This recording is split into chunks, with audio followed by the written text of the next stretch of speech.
Today on Pots and Trowels we're having a catch up in the veg garden, which is brought to you with the support of Allett and Cobra Garden.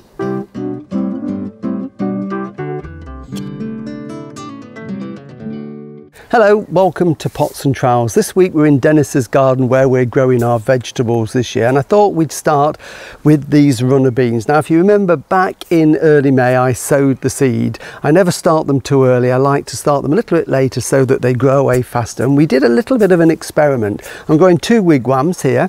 The first one here, the seeds were sown directly into the soil. So we put 2 seeds per cane. They all germinated. So Jill, unbeknown to me, has thinned them out to 1 plant, which is more than enough. And as you can see, these are growing really strongly now. We're starting to get a little bit of flower on them, and they've gone up to about 4 or 5 feet. Healthy plants. The second wigwam here, I started them off in a plastic cell tray as an experiment to see which would do the best. These were grown in a peat-free compost. They germinated well and had been planted out. The only difference is you can see that these are slightly paler than the ones sown directly in the soil, and I find that peat-free compost hasn't got as much nutrient in and it runs out faster, so you do need to feed more. So maybe I should have fed them when they were still small. I fed them now and I'm sure that they will gradually green up. So at the moment direct sowing is doing better than the container sown ones, but of course in a few weeks time they might all level out, so we'll keep our eye on those.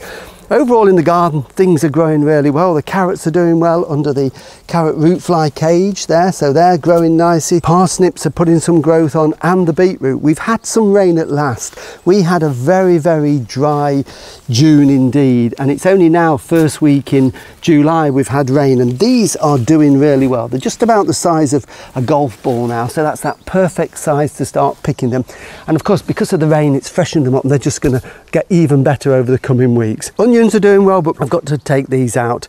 These are some lettuce. This is a really nice tasty red lettuce called a maize, and they have been amazing, but we've not been able to eat them fast enough. We had a long row here, and you can see because we've had it so hot and dry over the last few weeks they've actually started to bolt. So if anybody says something's bolted, this is what it means. It's when the lettuce is basically going to seed. It will flower and go to seed. So at that point we can't really eat them. They're not particularly nice to eat.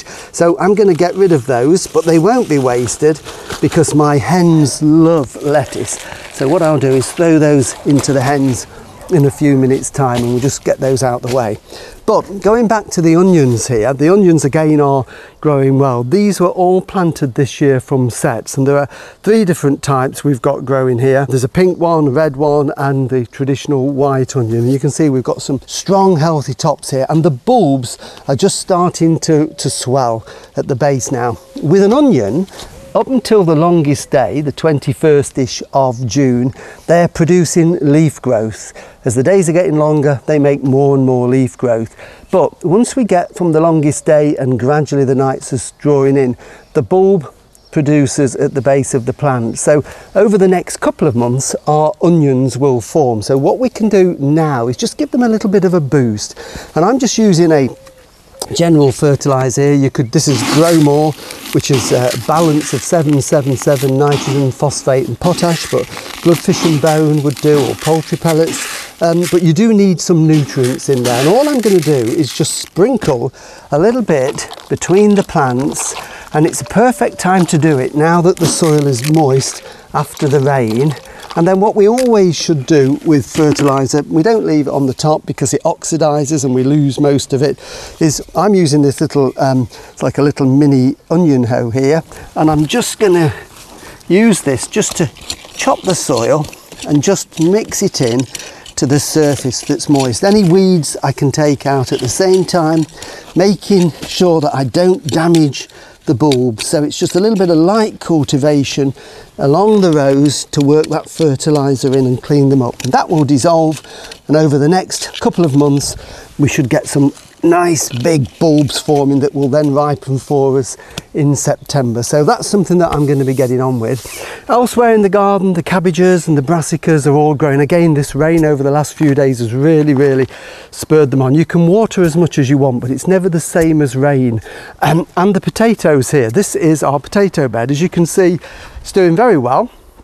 Again, it's suffered a little bit with the dry weather. I have tried to water, but it's not like rain falling from the sky. But we've got earlies, second earlies and main crops at the top. So we're going to start here and harvest and work our way up. And the 2 rows of earlies, this is a variety called Casablanca, a lovely white potato, have been in just about 12 weeks now. Here we are, the first week in July. So I'm going to start lifting. Now, they will get bigger if I leave them in, but we've got 2 rows here and there's about 8 plants in each row. So 16 roots of potatoes are going to take us quite a while to eat. So it's always better to start lifting a little bit earlier, because if you leave it too late, we won't have eaten these by the time we move on to the second earlies and then the main crop. So we might as well enjoy them and just get a boil in. So we don't know what's underneath them. There might be nothing here at all. So what we do when we're lifting them, quite simple, use a fork, the best way to lift them. A good fork here, and we can see the potato haulm, the stalks there. So I'm going to push my fork in nice and deep. Don't go in too close, we're going to stab them. I don't want to spear any, so I'm going to be away from the root and push it directly down. And then you want a good strong one, and just leave that root up, and hopefully there's something under there. Probably not as many as I was hoping for, but we'll see. There might be a few more. Oh yes, they're there. Just little baby new potatoes at this stage. As I say, the others will fill out more,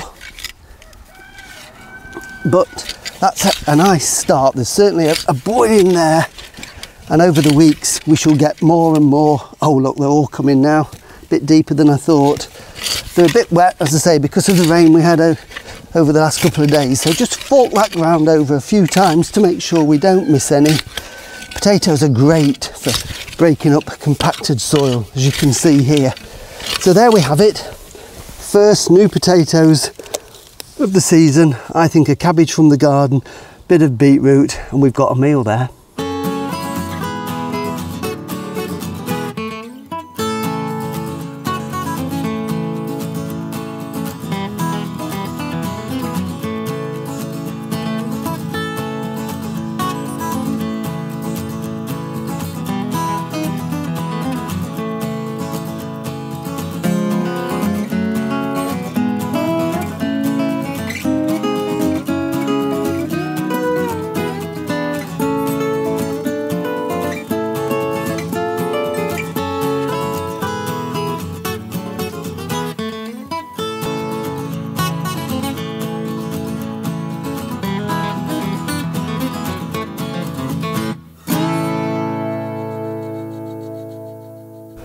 There you go, happy hens enjoying the last over of the lettuce. So thank you very much for watching. Thank you for telling all your friends about it and sharing it. Next week on Pots and Trowels, we've got another garden that we're visiting, and this one belongs to somebody you may have seen on the television, the Yorkshire Vet. Yes, we're going to Peter Wright and his wife Lynn's garden for a look round. So join us next week on Pots and Trowels. Bye.